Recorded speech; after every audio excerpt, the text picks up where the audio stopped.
shop.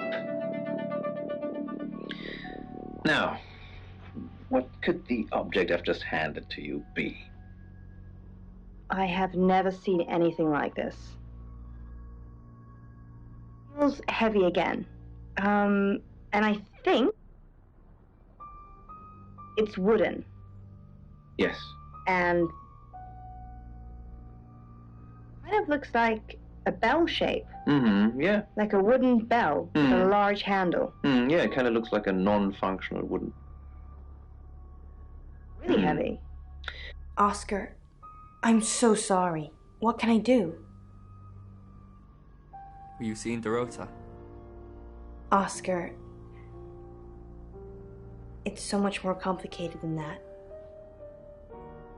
Why didn't you save her? Is it really? Why didn't you save her? I couldn't. I was live on air. I didn't know what was happening. Well, nobody knew what was happening. Don't make this my fault, Oscar. Please. Night with Poe and Monroe. Read by Lacey Finley. Oscar, good. You got my message. Got some things to show you. What have you got? Does, this mean anything to you? That's Dorota. And what if I showed you this? Alice Munro. Do you know her? She's from the radio. And if I do this?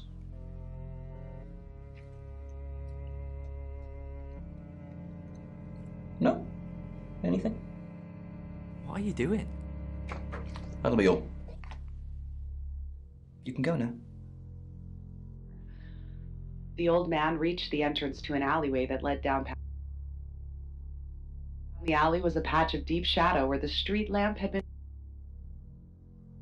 for a moment, then turned into the narrow entrance.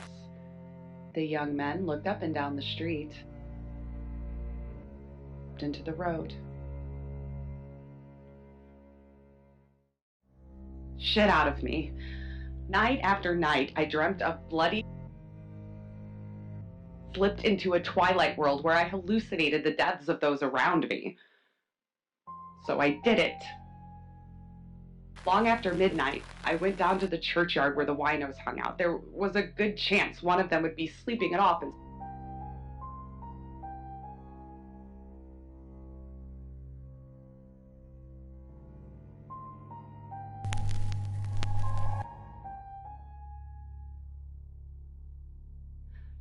Easy to say, harder to live through. A magnitude 8 earth.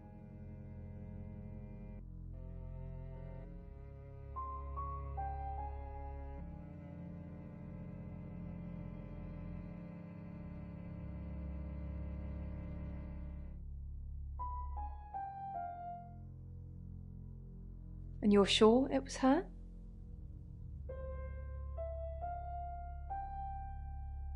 Then it couldn't be her, could it?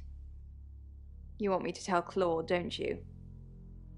Sorry, I mean Chief Dupont. Fine, fine, I'll call him. They sent me back into the world with a letter for my physician and a... I was... What are you doing here? Go rescue Bronwyn. Police manhunt after the body was found. Maybe it's true that the devil looks after his own. Tonight's the night. Last 8 days, so the gates of trying to fight it, so I have to try.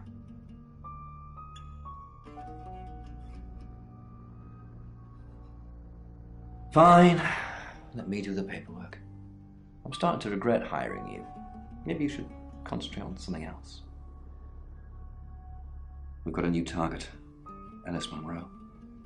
Alice said she was in a relationship with Dorota. She kissed a girl and she liked it. She told you where John Pope, or Poe, is going to be next. Rain still says he was praying in his room, alone.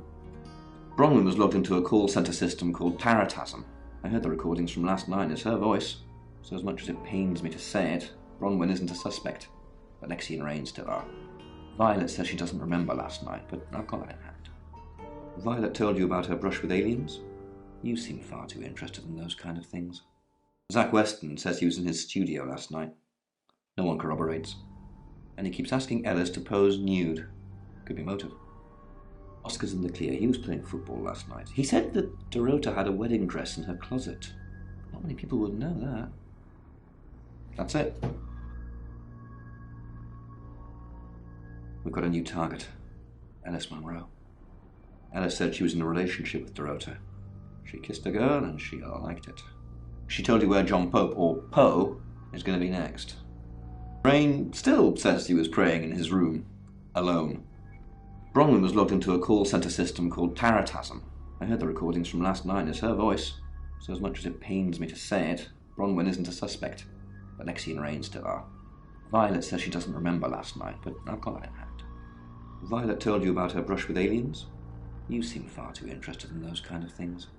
Zach Weston says he was in his studio last night. No one corroborates. And he keeps asking Ellis to pose nude. Could be motive. Oscar's in the clear. He was playing football last night. He said that Dorota had a wedding dress in her closet.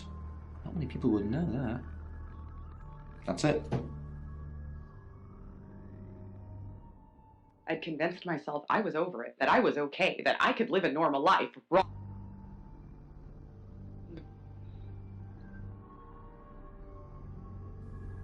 I was able to prepare, get some clothes. Second time. It still tore my head apart when the beast came through. I tried to defy the beast a couple of times. I've had to cut myself off from any close.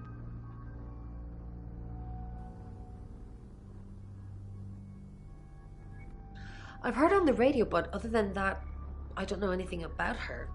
I want to help though. That's the million-dollar question, isn't it? Although we can be sure of one thing.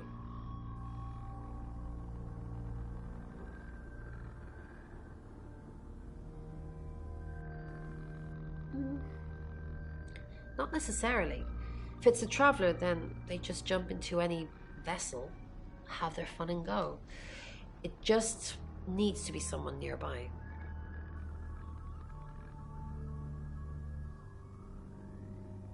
A little bit. What did you want to know? A rite can take many forms, but from what we know about these travelers, it seems to be performing some kind of coming-of-age ceremony. Yes, a rite of passage. Running havoc in our dimension is rewarded in theirs. Not fair, is it?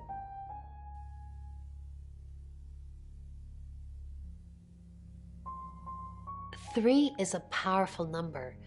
There's a divine balance to it in our universe anyway. But maybe it doesn't mean anything where the traveler's from. Maybe 3 is just the carry-on limit for interdimensional travel.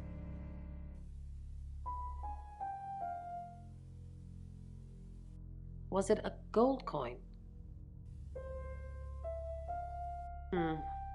That's more of a serial killer thing than a possessed by a traveler thing. It's a bit showy, but well, there's no guarantees. No. I can do a reading if you want.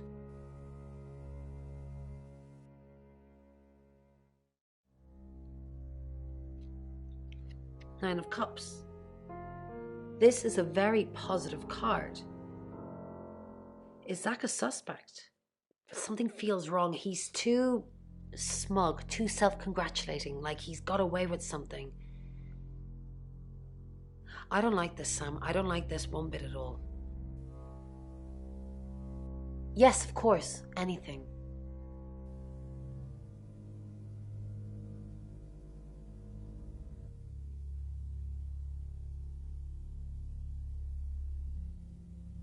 Why Violet? Do you think she's in danger? You don't think she's involved, do you? Leave it with me. I'll see what I can find out.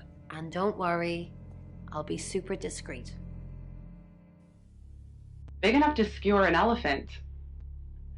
And I'm relieved. I needed to see. Yes, I met her at the radio station. I was offering my services. Earning a living's tricky when you travel around as much as we do. And last time I checked, Violet wasn't offering us room and board for free. Yeah, she asked for a sample reading to show what I could do. It's easy to see now, with the benefit of hindsight. Three of Swords, the Devil, death. I mean, any tarot reader will tell you that death hardly ever means real physical death. But given what we've learned, in Birmingham, it was a man called Yuri Harris. He worked as a butcher. He beheaded all three girls within hours of each other. We couldn't stop it. He pleaded not guilty for reason of temporary insanity. The Butcher of Birmingham received 3 life sentences and won't be seeing the light of day anytime soon. We know it wasn't him, though. We know it was a traveler. Recalling me to the coldness of the night. Time to get out of here. So what's the news about Ellis? I feel so useless sitting here. I want to help. Yes, please use me. Tell me what to do.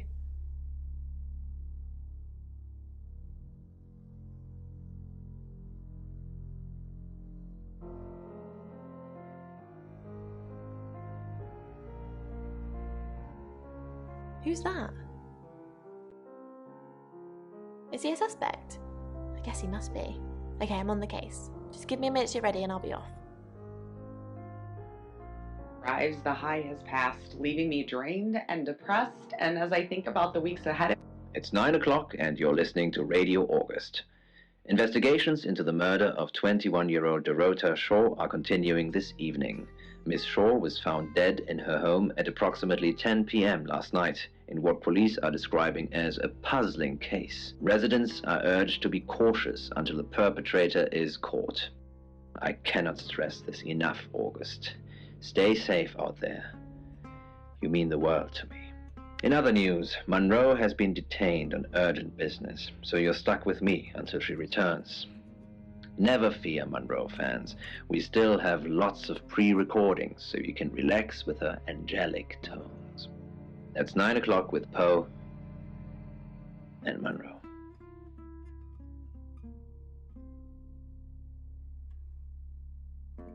Be a next time and another. Hopefully I'll get a bit of peace. See no end to it. I know how long it will continue, so I am left.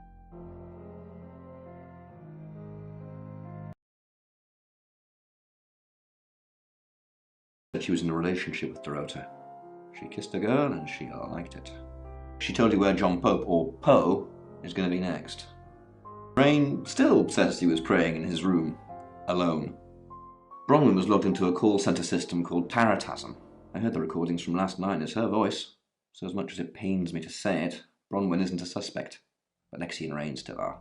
Rain's confirmed he met Ellis at the radio station. Picking his next victim, maybe? Lexi's doing some investigating for you. As if that'll help. Rain told you about the Butcher of Birmingham. It's a thing. Made an interesting read. Those tarot readers hang out with death. His explanation of it, it's all fairy tales, so I'm not getting involved. Violet says she doesn't remember last night, but I've got that in hand. Violet told you about her brush with aliens? You seem far too interested in those kind of things. Zach Weston says he was in his studio last night. No one corroborates. And he keeps asking Ellis to pose nude. Could be motive. Oscar's in the clear. He was playing football last night. He said that Dorota had a wedding dress in her closet. Not many people would know that. That's it. We've got a new target. Ellis Monroe. Ellis said she was in a relationship with Dorota. She kissed a girl and she liked it. She told you where John Pope, or Poe, is going to be next. Rain still says he was praying in his room, alone. Bronwyn was logged into a call centre system called Taratasm. I heard the recordings from last night. It's her voice. So as much as it pains me to say it, Bronwyn isn't a suspect. But Lexi and Rain still are. Rain's confirmed he met Ellis at the radio station. Picking his next victim, maybe? Lexi's doing some investigating for you. As if that'll help. Rain told you about the Butcher of Birmingham. It's a thing. Made an interesting read. Those tarot readers hang out with death. His explanation of it, it's all fairy tales, so I'm not getting involved. I've got that in hand. Violet told you about her brush with aliens? You seem far too interested in those kind of things. Zach Weston says he was in his studio last night. No one corroborates. And he keeps asking Ellis to pose nude. Could be motive. Oscar's in the clear. He was playing football last night. He said that Dorota had a wedding dress in her closet. Not many people would know that. That's it. Nightmares. With Poe and Monroe. Now, this is a particularly interesting one.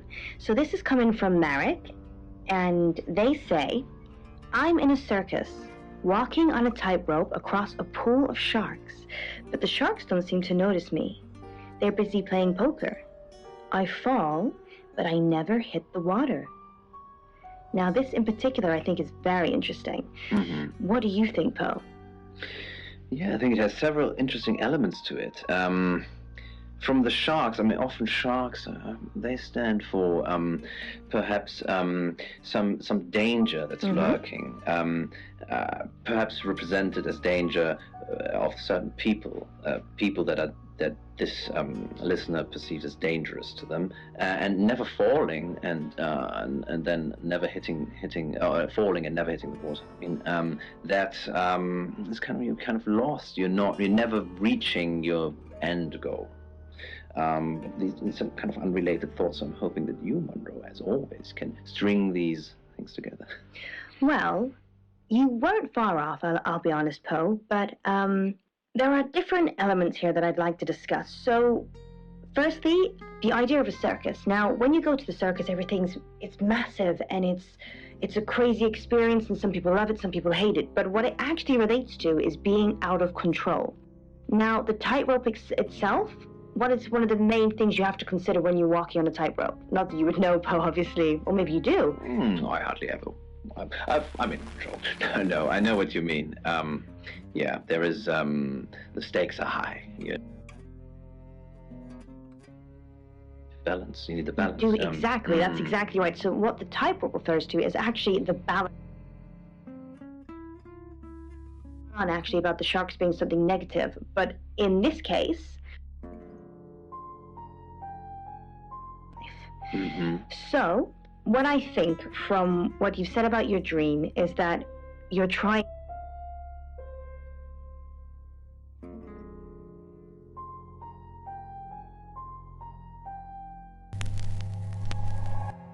Hi, I'm Bronwyn.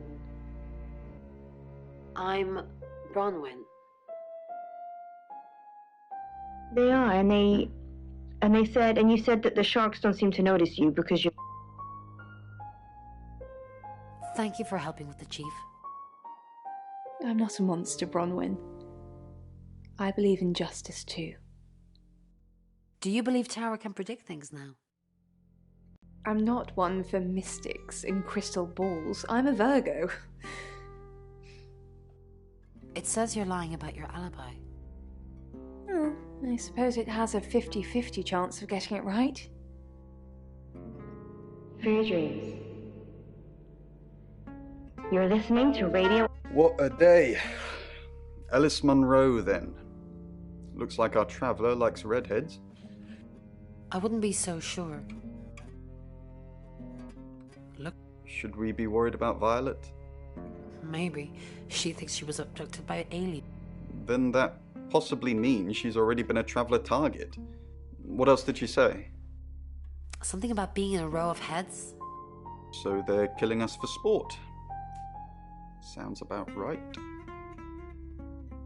Past jutting rocks and reeds, It's a calming juxtaposition to the life... Bron, what are we going to do about Ellis?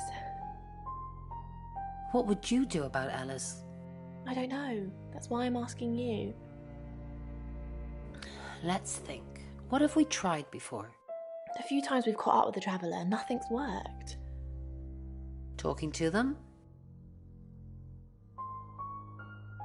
Please don't kill that person. Okay, thanks. Oh no, look, you killed them anyway. You know that doesn't work, Ron. After a few rings, it's answered. Mrs. Hedges. I think I found her. It's not... Cough. Gurgles out a shriek and raises up from the day. Who are you? What are you doing in my house? Get out now before I call the police!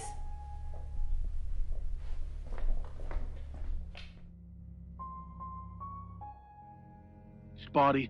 The girl sighs and turns her attention to Lung. Lung squirms a little.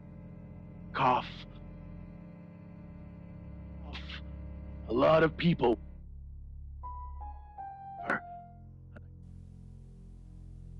Draws her robes tightly, steps off the dais, and moves slowly towards Lung. And what did you want exactly? Lung steps backwards in rhythm with the girl. I'm dying.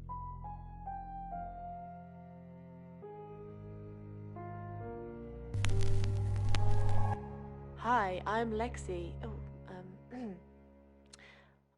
I'm Lexi. But Lung swipes with his sleeves and stands his ground. Bang! Bang! Bang! The bullets whip. Lexi Korn, how thin are these walls? What do you mean the walls are thin? I can hear you screaming at your Ouija board. Last night too. I feel like I've heard your whole life story. Does Sam like me? Is Violet a lesbian? Will Ellis die? Will Bronwyn die? That last one, don't worry about that. Why not? I'm gonna stick around until you're sick of the sight of me, alright? I'm not in any danger. Ellis is in danger. Sam's in danger. Energy takes place that can only truly be visualized by travelers from a faraway dimension. He stops moving. The stream flows smoothly in the distance. The girl reaches for something in Lung's jacket. The phone. Mom? It was the detective you hired. I know, I love you too. Okay. Bye. She puts the phone back, and her hand stops. Shaking. It moves as if it...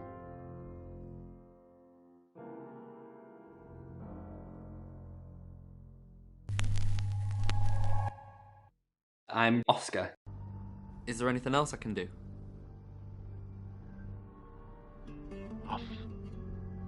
Cough. Coughing. She looks down pitifully at Lung. Find me a good one. You're listening to Radio August. Dark Nights with Poe and Monroe.